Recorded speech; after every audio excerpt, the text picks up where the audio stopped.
आज हम ना भगवान हनुमान के बचपन की एक बहुत ही प्यारी और अद्भुत कहानी को जरा गहराई से समझने वाले हैं। जी। ये वो कहानी है जिसमें उनकी बच्चों वाली शरारतें भी हैं और साथ ही उनकी जो गजब की शक्ति थी ना, उसकी भी झलक मिलती है। बिल्कुल, ये कथा अपने आप में अनोखी है। हाँ, और हमारी आज की ये जो चर्चा है, ये बाल हनुमान सूर्यग्रास लीला के वर्णन पर आधारित है। जी। तो हम सब जानते ही हैं कि हनुमान जी वानर राज केसरी और माँ अंजनी के बेटे थे। हाँ, पवन पुत्र। बिल्कुल। और बचपन में एकदम चंचल, ताकतवर भी, पर उतने ही मासूम। कहते हैं उनमें शिवजी का अंश था। सही कहा। तो आज हम उनके बचपन की उसी एक खास घटना को समझेंगे जिसने न सिर्फ उन्हें हनुमान नाम दिया, बल्कि उनकी जो शक्तियां थीं उनको भी एक तरह से आकार दिया। हाँ, ये घटना बहुत महत्वपूर्ण है उनके जीवन में। ठीक है, चलिए फिर इस कहानी की परतों को खोलते हैं। तो सोचिए, एक सुबह का समय है, बड़ा सुंदर सा, और नन्हे हनुमान खेल रहे हैं। जी। अचानक उनकी नजर पड़ती है आसमान में उगते सूरज पर। वो चमकीला सा लाल नारंगी गोला पूरब में धीरे धीरे ऊपर आ रहा है। हाँ, वो सुबह का सूरज कितना आकर्षक लगता है। बिल्कुल। और यहीं पर आता है कहानी का सबसे मासूम, सबसे दिलचस्प हिस्सा। बालक हनुमान अपनी भोली आंखों से उस चमकते सूरज को देखते हैं और उन्हें लगता है कि ये कोई फल है। हाँ, जैसे कोई बड़ा सा पका हुआ रसीला फल हो। शायद आम जैसा। हाँ, शायद आम या कोई और मीठा फल। उनके बच्चे वाले मन में बस एक ही बात आती है, अरे इसे पाना है, इसे खाना है। एकदम बचकानी सोच, लेकिन यहीं से उनकी असाधारण शक्ति का पता चलता है। सही कहा। अब वो थे तो बालक, पर कोई आम बालक तो थे नहीं। नहीं, बिल्कुल नहीं। पवन देव के पुत्र थे, तो जन्म से ही उनमें गजब की तेजी और ताकत थी। जैसे ही मन में ये आया कि सूरज को फल समझकर खाना है, उन्होंने एक पल भी नहीं लगाया। हाँ, उनका स्वभाव ही था तुरंत प्रतिक्रिया करना। पवन पुत्र हनुमान, जैसा उनका नाम है, बिल्कुल हवा की रफ्तार से भी तेज। शास्त्र में गगन वेग कहा गया है। जी, गगन वेग। उसी वेग से वो सीधे आसमान की ओर उड़ चले। सोचिए जरा उस नजारे को, एक छोटा सा बच्चा इतनी तेजी से सीधा सूरज की ओर जा रहा है। अविश्वसनीय। उसे एक फल समझकर तोड़ने के लिए। ये दिखाता है कि वो कितने निडर थे, और शक्ति तो खैर थी ही। बिल्कुल, उनकी निर्भीकता और शक्ति का ये शायद पहला इतना बड़ा प्रदर्शन था। हाँ, कह सकते हैं। और फिर वो पल आया जिसने स्वर्ग से लेकर धरती तक सबको हिला के रख दिया। जी। बालक हनुमान पलक झपकते ही सूरज के पास पहुंच गए और उन्होंने सचमुच सूर्य देव को उठाकर अपने मुंह में रख लिया। ये वाकई हैरान करने वाला है। है ना? जैसे कोई बच्चा खेल खेल में कोई चमकती हुई चीज मुंह में डाल लेता है, वैसे ही उन्होंने सूरज को ही निगल लिया। हाँ, उन्होंने सूर्य को ग्रास बना लिया। ये तो अकल्पनीय लगता है, एक बच्चा सूरज को निगल जाए। इस घटना में जो शक्ति दिखती है उसके बारे में आप क्या कहेंगे? इसका कुछ पता नहीं। हाँ। वो पूरे ब्रह्मांड को रोशनी और ऊर्जा देने वाले सूर्य को अपनी मासूम जिद में एक फल समझकर निगल लेता है। सच में ये साफ दिखाता है कि वो कोई साधारण वानर बालक नहीं थे। उनमें दिव्यता थी, ईश्वर का अंश थे वो। और इसका असर क्या हुआ जब उन्होंने सूरज को मुंह में डाल लिया? असर तो तात्कालिक था और बहुत भयानक भी। जैसे ही सूरज हनुमान जी के मुंह में गया, पूरी दुनिया में हाहाकार मच गया। अंधेरा हो गया होगा। पल भर में घना अंधेरा, हर तरफ दिन में ही जैसे काली रात छा गई। सारे काम रुक गए, जीवन जैसे थम सा गया। बाप रे। पृथ्वी पर ऋषि मुनि, इंसान, जानवर, पक्षी सब बेचैन हो उठे, घबरा गए। जाहिर सी बात है। ये सब देखकर तो स्वर्ग में भी देवता घबरा गए होंगे। बिल्कुल।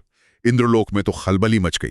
ब्रह्मा जी, विष्णुदेव, इंद्रदेव सब के सब बहुत चिंतित हो गए। उन्हें फौरन समझ आ गया कि ये किसी बच्चे का खेल नहीं है, ये कोई बड़ी दिव्य घटना घट रही है जिसके नतीजे बहुत गंभीर हो सकते हैं।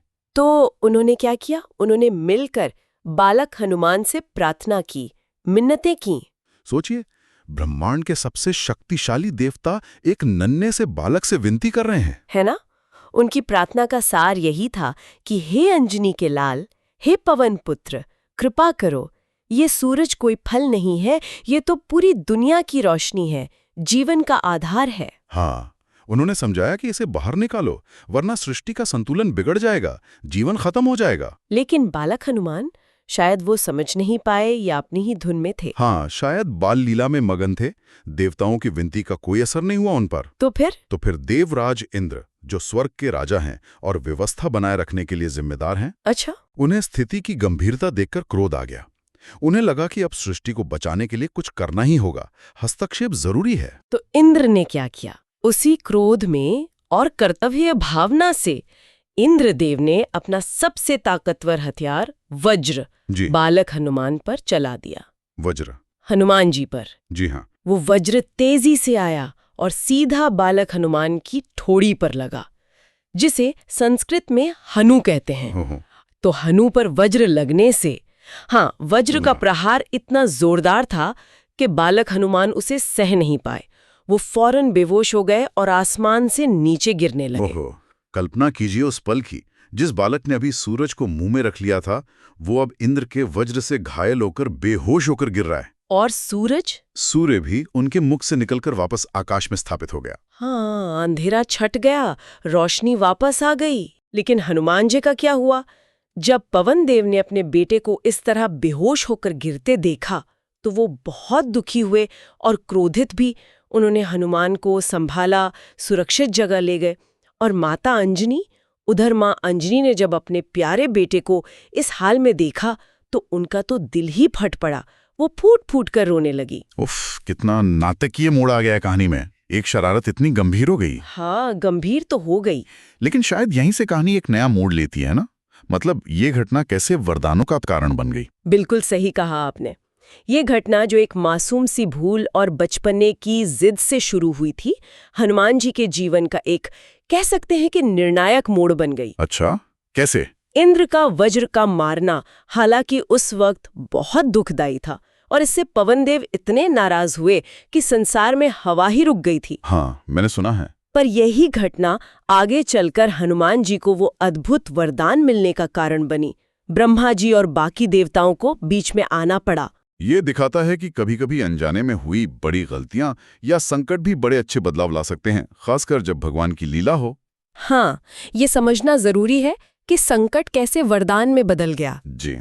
तो जब ब्रह्मा जी के कहने पर सभी देवताओं ने पवन देव को शांत किया और बालक हनुमान को देखा, तो उन्हें उनकी दिव्यता और भविष्य में उनकी क्या भूमिका होगी इसका अंदाजा हो गया। सही। तब सबने मिलकर हनुमान जी को न सिर्फ होश में लाया, बल्कि उन्हें एक से बढ़कर एक अद्भुत वरदान भी दिए। जी हाँ, यहीं से उनकी शक्तियों का विस्तार हुआ। ब्रह्मा जी ने उन्हें वरदान दिया कि वो हमेशा अजय रहेंगे, मतलब उन्हें कोई हरा नहीं पाएगा, और वो जब चाहे जैसा चाहे रूप बदल सकेंगे। इच्छानुसार रूप धारण करने की शक्ति। हाँ, और खुद इंद्रदेव ने, जिनके वज्र से वो घायल हुए थे, उन्होंने वरदान दिया कि भविष्य में उनका वज्र भी हनुमान जी को कोई चोट नहीं पहुंचा सकेगा। अच्छा। और चूंकि वज्र उनकी ठोड़ी यानी हनु पर लगा था, तो उसी निशान के कारण वो हनुमान नाम से जाने जाएंगे। तो ये नाम उन्हें इंद्र के वज्र से मिला। हनु पर निशान पड़ने के कारण हनुमान। बिल्कुल, यहीं से उन्हें उनका ये सबसे प्रसिद्ध नाम मिला। अद्भुत। सूर्यदेव ने, जिन्हें उन्होंने निगल लिया था, उन्होंने उन्हें अपने तेज का 100वां हिस्सा दिया और सारे शास्त्रों का ज्ञान देने का वचन दिया। यानी ज्ञान और तेज दोनों। हाँ, वरुण देव ने कहा कि जल से उन्हें कोई भय नहीं होगा। यमराज ने वरदान दिया कि यमदंड भी उन्हें मार नहीं सकेगा और वो हमेशा स्वस्थ रहेंगे। अमरत्व का वरदान जैसा। और भगवान शिव ने उन्हें परम कल्याण का और अपने किसी भी अस्त्र से अभय होने का आशीर्वाद दिया। विश्वकर्मा जी ने कहा कि उनके बनाए किसी भी हथियार से हनुमान को चोट नहीं लगेगी। वाह, मतलब हर तरह से सुरक्षा। और उनके पिता पवन देव ने उन्हें अपने जैसी ही तेज गति का वरदान दिया। पवन वेग। तो इन सब वरदानों का मतलब ये हुआ कि हनुमान जी अब अमर, अजेय, बहुत ज्यादा बलशाली, परम ज्ञानी और हर तरह के हथियार और मुश्किलों से सुरक्षित हो गए थे। जी, उन्हें वो सारी शक्तियां मिल गईं जो उन्हें भविष्य में महान काम करने के लिए चाहिए थीं। यहाँ से कहानी वास्तव में दिलचस्प हो जाती है। हाँ, क्योंकि अब वो सिर्फ एक शरारती बालक नहीं रहे। बिल्कुल, वो अब देवताओं से मिली शक्तियों से लैस भविष्य के संकट मोचक बन चुके थे। हाँ। कहते हैं एक ऋषि के श्राप की वजह से कुछ समय के लिए वो अपनी शक्तियां भूल जरूर गए थे। जी, वो एक अलग प्रसंग है। लेकिन वो शक्तियां उनमें आ चुकी थी, खरी निहित हो गई थी। इस पूरी घटना के बाद हनुमान जी का व्यक्तित्व ही बदल गया।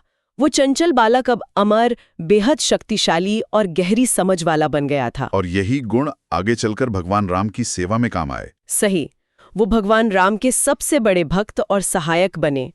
वज्र के प्रहार ने उन्हें नाम दिया और देवताओं के वरदानों ने उन्हें वो ताकत दी जिससे वो असंभव काम भी कर पाए। जैसे समुद्र लांघना, लंका जलाना, संजीवनी लाना। बिल्कुल। और उनकी भक्ति और शक्ति का असर देखिए कि समय आने पर देवता भी उनके सामने सिर झुकाते थे, उनके कामों की तारीफ करते थे। उनकी निस्वार्थ भक्ति अद्वितीय थी। श्री राम की सेवा में उन्होंने जो भी चमत्कार किए वो इन्हीं वरदानों और उनकी अटूट भक्ति का ही नतीजा थे। सत्य वचन। इस प्रसन्न का अंत भी इसी भक्ति भरी भावना से होता है और हमारे मन से भी यही निकलता है, जय बजरंगबली। जय बजरंगबली।